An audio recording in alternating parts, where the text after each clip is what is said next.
Hey everybody, it's Ricardo, and I am here at PAX with Randy Pitchford, who just surprised the hell out of everybody with Duke Nukem. So, Duke Nukem Forever, Gearbox is doing it. What happened? Yeah, well, that's big deal, right? Honestly, I owe Duke my career. I moved out to Dallas to join George Broussard and Alan Blum and Scott Miller and the Duke Nukem 3D team, so I could be a part of that, help build that brand, and that Duke Nukem started my game development career, working on Duke Nukem 3D and those games back then. And I left the studio in 1997 and started Gearbox Software. And we've been very fortunate with Borderlands and Brothers in Arms and the game, the Half-Life games we did, and helping Microsoft and Bungie get Halo to the PC. We've been very fortunate, and so we've been very successful. And when Duke ran into trouble last year, when 3D Realms kind of got to the end of it, and we all read the stories, and they had to shut down their studio and lay everybody off. You can't let the Duke die, man. We couldn't let the Duke die. And I've known George and Scott for years, and I've known the guys that created Duke, and I was there back at the beginning. And so we were in a position where we felt we could help. And we had Take-Two as the publishing rights, and they trusted us. I mean, we did great together with Borderlands, and George and Scott, I think, trusted us. And so what I was able to do was make a bet. Somebody said always bet on Duke, and I went all in, man. Let's make this happen. Duke can't die. So talk to us about what we're seeing, because it is, I don't know, we're all a little, I think, dazed, because the assumption would be we'd get like a trailer and then we'd have to wait a while, but you guys kind of brought a lot here. So talk to us about what you're showing off.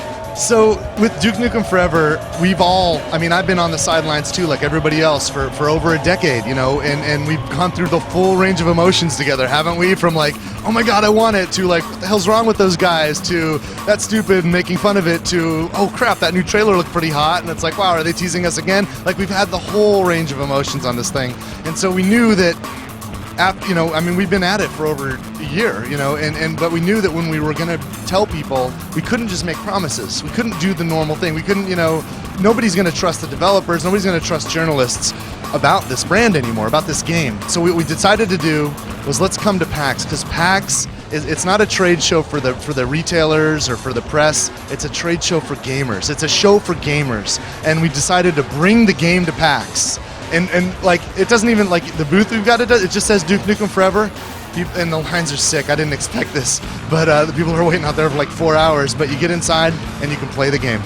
And so what we've done is we've brought the game here to give an opportunity to the tens of thousands of people that have come to PAX, the gamers that have come to PAX, to give them an opportunity to play the game themselves and see for themselves that it's real. And we think that's the best thing we can do. Now, I know everybody wants to talk about it, and I'm sure there's going to be a lot of things to say about it, but we really wanted to open by just putting it in the hands of gamers.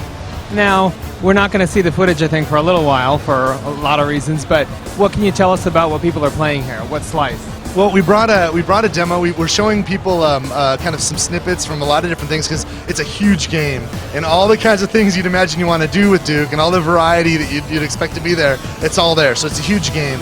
But in this context, people won't have an opportunity to play, for hours and hours and hours and hours and hours. So what we did was we took a couple of pieces and brought them together so people can have a playable experience, seeing a couple areas in the game. And there's a boss monster fight, and there's some just classic Duke stuff. But you become Duke, and you're here to save the world and save our chicks from these friggin' aliens. What about multiplayer?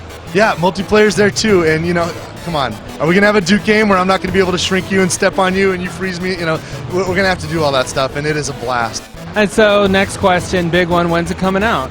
We are bringing the game in 2011. Now, you have to understand that in order to keep this thing quiet, we haven't talked to anybody about it. In fact, I think, I'm not sure, but my understanding is 2K talked to the retailers for the first time this morning, which means we haven't yet gone through the process of talking with all the retailers and figuring out the exact market timing, but it is absolutely coming in 2011. We are in the polishing stages of this game now. We would not have brought it here unless we were confident, because we cannot have our chain jerked around anymore with this game. So we are in the polishing stages. It is coming to the Xbox 360, the PlayStation 3, and the PC, and it's real, and people are playing it right now.